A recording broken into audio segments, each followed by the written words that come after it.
sapi itu apabila dicampur koro pedang ini akan lebih kuat, harganya terjangkau, dan harga di koro pedangnya akan lebih tinggi karena abon itu minimal sekarang sekilo kan 70 sampai 100 itu yang kelas menengah. Kalau abon yang ada yang harga 170 dan macam-macam. Artinya apabila koro pedang ini nanti juga masuk ke abon karena sudah pakai pengelolaan teknologi atau masakan ilmu yang lebih tinggi, artinya harganya akan lebih luar biasa. Jadi di samping substitusi tahu, tempe, terus substitusi susu, substitusi tepung, substitusi kedelai, bisa untuk bahan baku abon, Pak Bambang.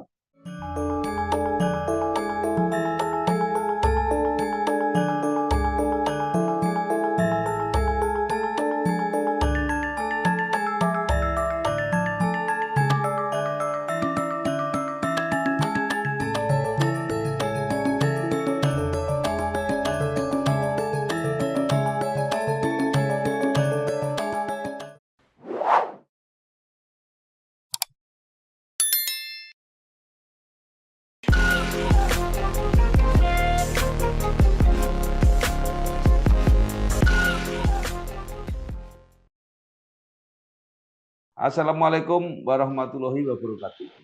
Waalaikumsalam warahmatullahi wabarakatuh. Bersama saya Bambang Sadrono di kanal Inspirasi Jawa Tengah. Kami sedang menayangkan beberapa peristiwa-peristiwa yang menarik di Jawa Tengah.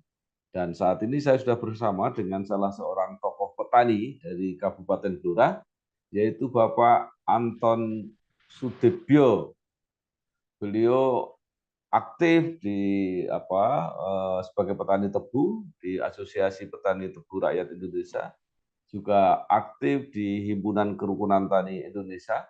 Saat ini sedang mengembangkan produksi penanaman koro pedang, sebuah jenis komoditas yang baru digalakkan, dan mudah-mudahan ini menjadi salah satu solusi terhadap masalah-masalah pangan yang dihadapi oleh Indonesia. Nah,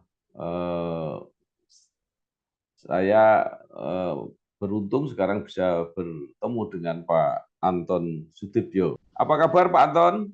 Alhamdulillah baik Bapak. Ya. Berkat doa teman-teman. Ya, Pak Anton, setelah saya kemarin bersilaturahmi ketemu Pak Anton di rumahnya, saya kemudian terpikir lebih baik kalau pengalaman Pak Anton ini disebarluaskan. Nah, sebelum kita bicara tentang koro pedang, mungkin Pak Anton bisa bercerita sedikit tentang perjalanannya di bidang pertanian. Pak Anton juga pernah berpengalaman di politik, pernah jadi anggota DPRD Kabupaten Blora, sukses menjadi petani tebu. Nah, sekarang pindah ke koro pedang. Tapi silakan ceritakan awal mula perjalanannya sampai sekarang mengembangkan koro pedang. Iya. Iya, Pak, terima kasih. Assalamualaikum warahmatullahi wabarakatuh. Kita mulai cerita awal bahwa tebu masih, Pak, kita tetap masih bertani tebu, ya masih ada, ya masih kurang lebih sekitar 50-an hektar masih punya lahan untuk tanaman tebu. Tapi karena tebu ini sejak tahun 2020 GMM itu tidak begitu pro kepada petani, dia orientasinya tidak mengadakan pembinaan, edukasi, dan macam-macamnya. Akhirnya petani-petani itu tidak fokus berkirim ke GMM, namun banyak kirim ke luar GMM. Ada yang ke Terangkil, ada yang ke Pati, ada yang ke Jawa Timur, ada yang ke Rejo Agung, ada yang ke KTM, banyak. Nah, melihat ketidakfokusan itu, kami sebagai petani kan harus tetap survive, Pak, tetap harus berjalan. Makanya tebu tetap kita jalankan walaupun masih untuk keuntungan atau mendapatkan untung dengan pupuknya sulit, harga pupuk mahal, harga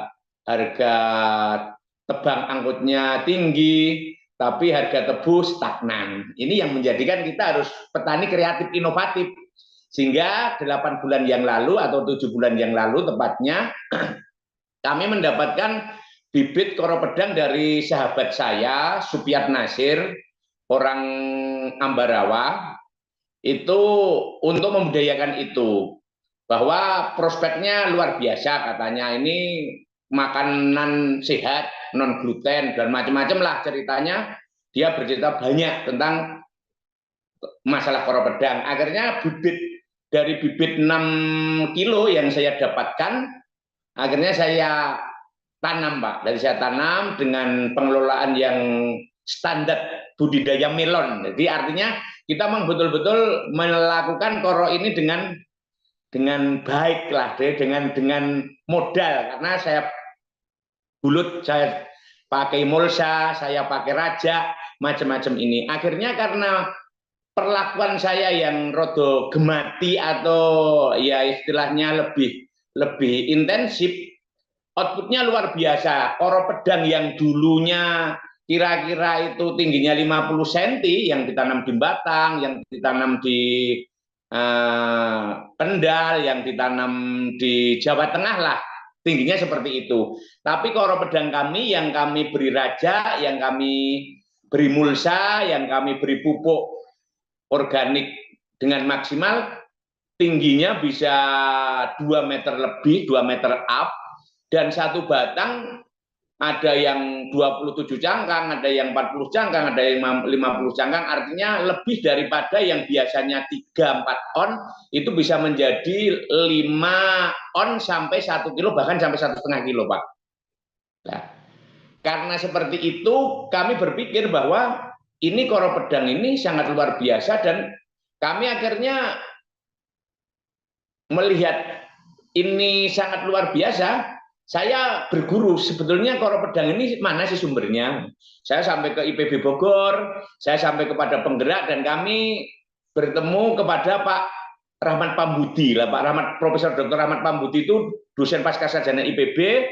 Saya dikenalkan Pak Agus Kesuma. Pak Agus Kesuma itu adalah dokter yang mengadakan gerakan penggerak budidaya koro pedang. Saya belajar hampir 1-2 minggu di rumah beliau, membuat tempe, membuat mesin pemecah, membuat mesin pengupas. Akhirnya semua itu saya jalankan, baru akhirnya panen saya dan baik. Kami akhirnya banyak bertanya dan diskusi beliau, dan beliau mempunyai bibit yang luar biasa. Banyak bibit yang dari Pak Agus Kesuma yang di Bambu Apus Bogor itu, ada yang jenis putih, ada yang jenis merah, semuanya sekarang kami kembangkan di Blora. Sementara begitu, Pak.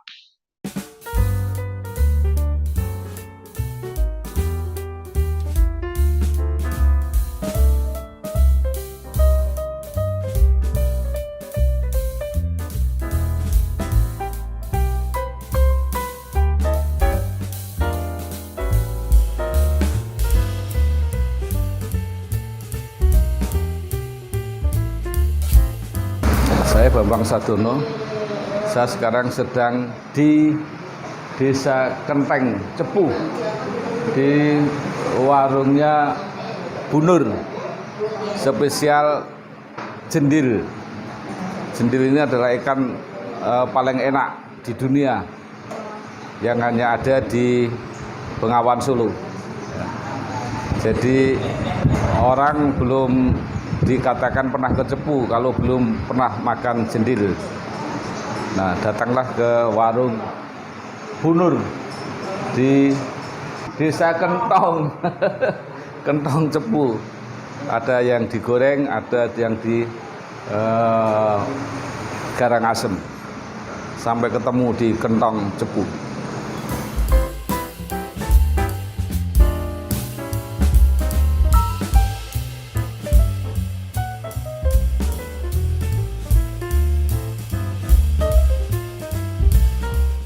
Pak Anton, sebelum kita lanjut, ini kan orang punya motivasi menanam, itu tentu kan berharap hasilnya akan sangat bermanfaat, dalam arti dalam nilai ekonomisnya juga tinggi, sehingga yang bertanam itu petaninya untung.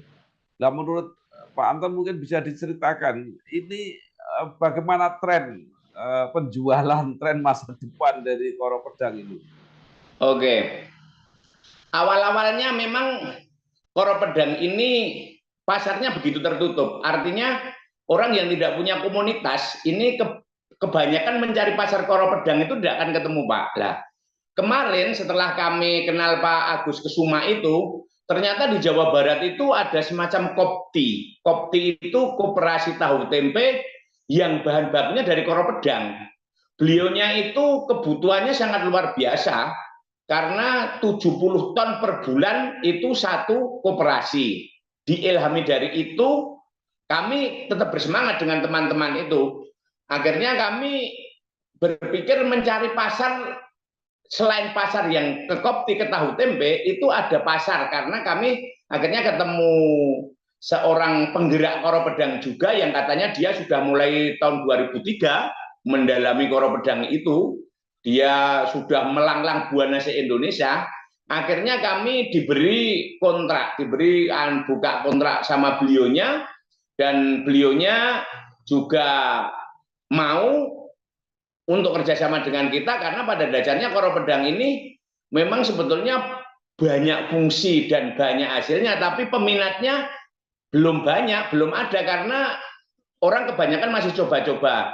Karena ini belum diakui pemerintah dan semuanya masih tertutup, belum dibuka.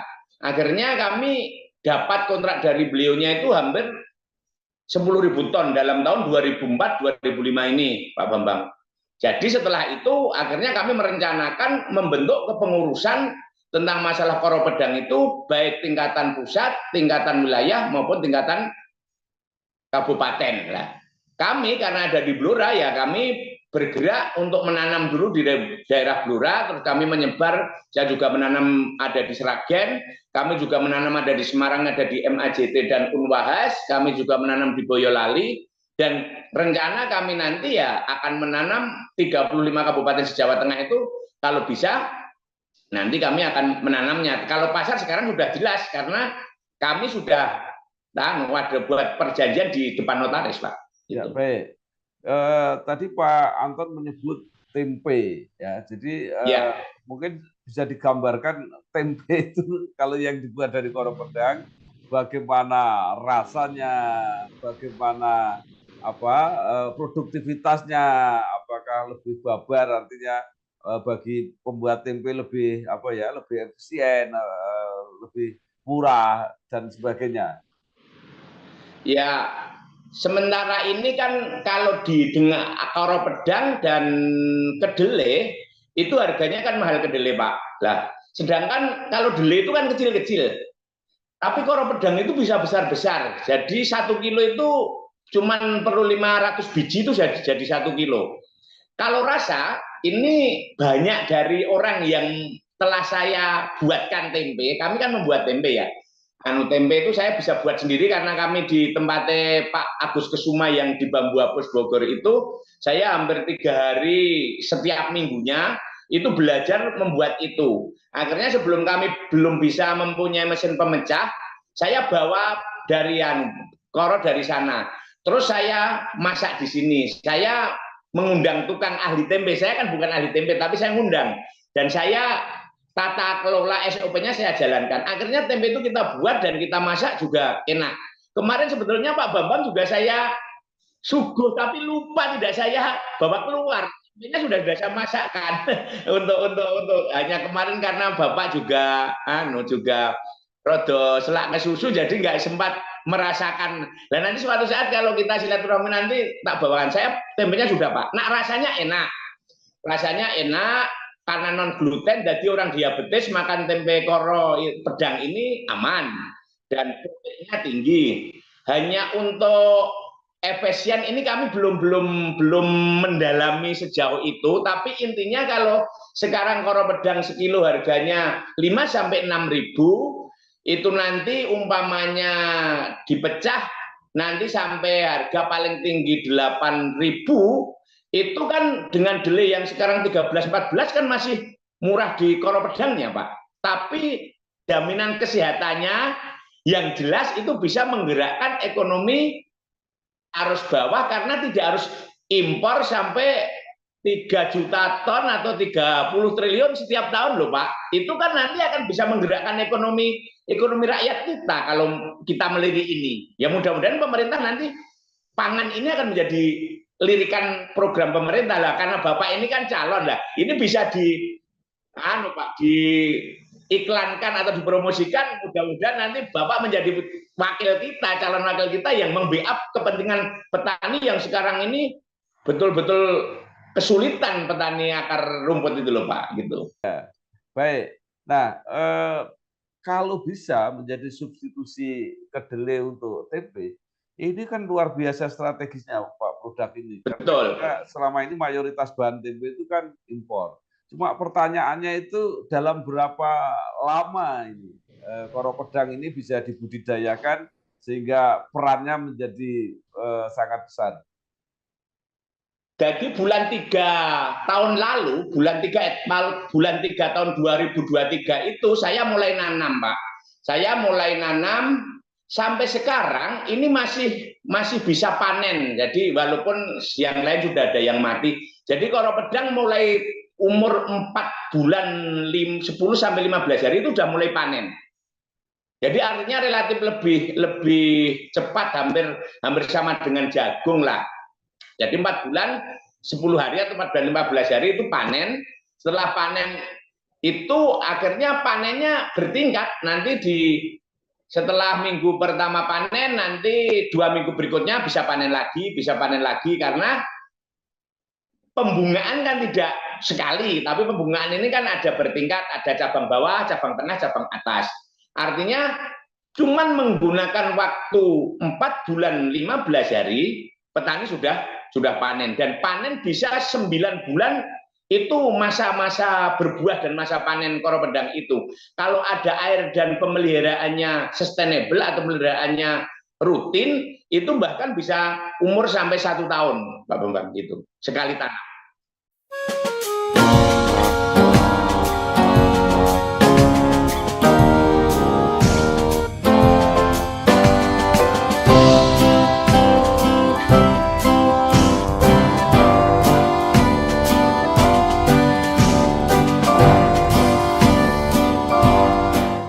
Saya Bambang Sadono, sekarang sedang berada di kuliner ayam bakar yang paling terkenal di Kecamatan Tunjungan, Kabupaten Blora. Ini namanya Bu Jami. Kulinernya adalah ayam bakar dan ayam goreng, Ibu. Ini luar biasa, pokoknya paling top, markotop di sini. Jadi kalau kita mau wisata ke Waduk Greneng, ini juga salah satu objek wisata yang terkenal di kecamatan ini. Jangan lupa mampir di ayam bakar, ayam goreng Bu Jami. Pokoknya luar biasa, maknyus katanya, betul nggih? Saya kira mari kita coba.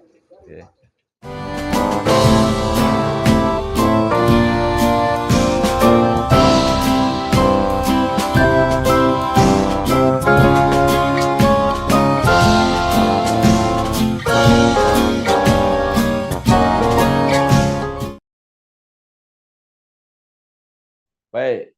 Nah, selain untuk tempe, Pak, ini katanya bisa dibuat tepung dan sebagainya. Itu seperti apa? Ya, kemarin ini kan yang dari Sragen, ketua paguyuban Koro Pedang P2KPI yang ada di Sragen itu membuat roti. Jadi itu dari Koro Pedang digiling jadi tepung, terus dibuat roti. Ada roti kering, ada roti basah, ada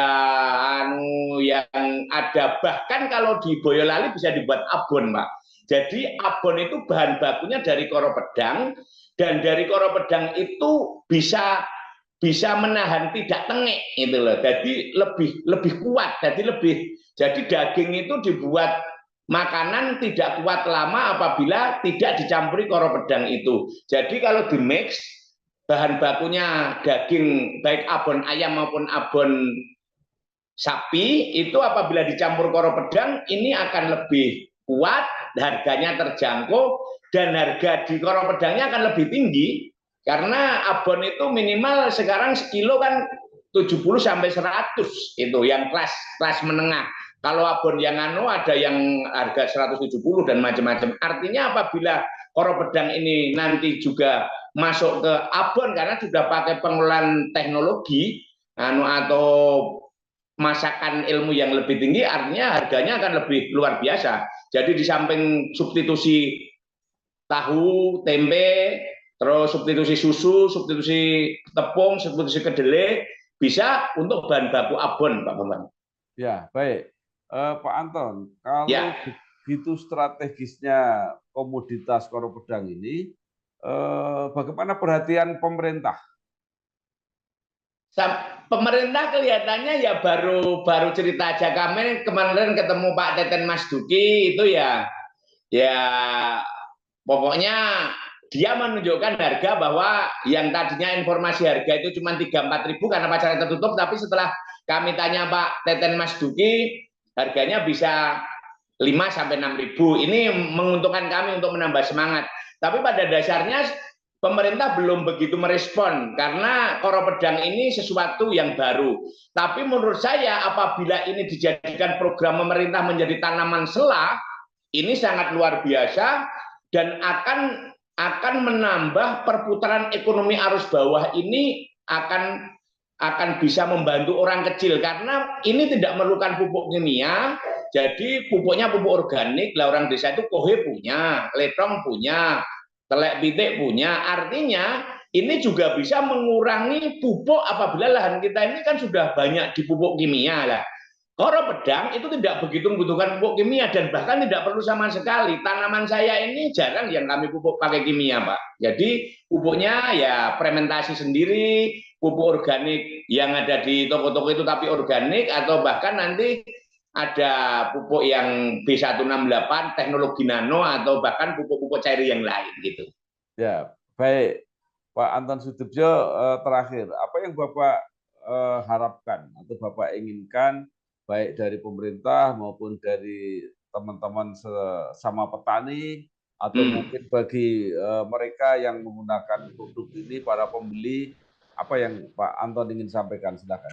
Bahwa ini nanti gini Pak, kami akan membentuk paguyuban. Jadi karena paguyuban itu yang menaungi petani, karena petani itu bisa besar seperti petani tebu dan petani tembakau itu karena ada organisasi yang melindungi.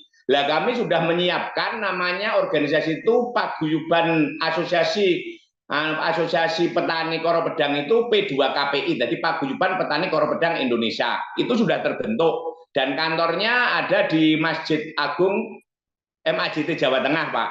Dan dari sana lah. Nanti kita akan membentuk kepengurusan di tingkat provinsi lah. Kemarin kami sudah membentuk di pengurusan Jawa Timur sudah terbentuk dan ini akan menyiapkan di Jawa Tengah dan di Sumatera, di Jambi, di Lampung, di Maluku, di Kalimantan Timur ini persiapan. Jadi artinya nanti kalau lahan kita itu kan luar biasa, lahannya banyak. Lah perang ini kan nanti butuhkan pangan. Lah Koro Pedang ini menjadi solusi alternatif, menjadi sumber pangan nasional yang sangat luar biasa karena ini tinggi gizi, baik mutu dan kualitasnya, dan ini belum banyak digarap. Harapan kami nanti Pak Bambang menjadi wakil kami itu bisa memperjuangkan bahwa Koro Pedang ini akan menjadi tanaman selah nasional, Pak, gitu. Ya, baik. Terima kasih sekali, luar biasa Pak Anton Sudibyo, perintis dan petani Koro Pedang, mudah-mudahan berkembang seperti yang diharapkan dan akan menjadi komoditas substitusi dari kedelai yang kita impornya luar biasa dari Amerika. Sekali lagi terima kasih Pak Anton. Sami-sami matur nuwun Pak Bambang atas dukungan dan atensi lebihnya dan motivasinya. Mudah-mudahan bisa dikembangkan Koro Pedang ini di bumi Nusantara ini, Pak. Terima kasih. Terima kasih. Wassalamualaikum warahmatullahi wabarakatuh.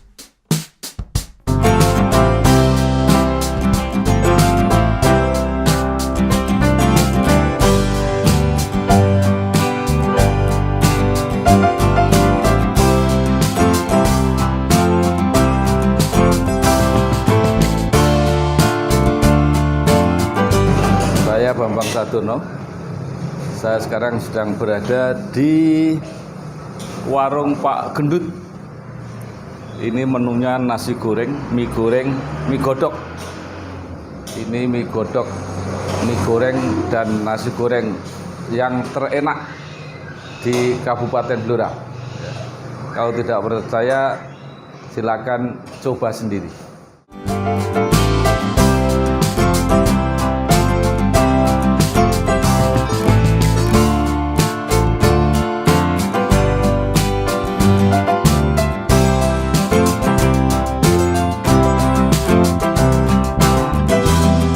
Pak niki sekali goreng pinten porsi Pak niki Pak? Nggih. Niki pinten porsi niki? Ini 16 tergantung yang pesen Bapak. 16 porsi. Nggih. Sekali. Kok warungnya sampean jenenge warung Pak Gendut sebabnya napa? Tapi kok niku nggih Kiai mriki Napa? masani Pak Gendut tadi. Oh, jadi Pak Gendut niku karena sampean gendut ngoten maksudnya? Kemungkinan sakit Lah terus sing bener jenenge asli sinten Pak? kula Sutardi. Sutardi. Nggih. Asli pundi? Saking Sukoharjo. Waduh, Sukoharjo. Terus pun pinten tahun teng mriki? 75 sampai sekarang Bapak. Wah, 75 sampai sekarang. Jadi sampean Teng Blora. mie yang paling laris di Blora nggih. Lagi kok niku. Nggih. Nggih.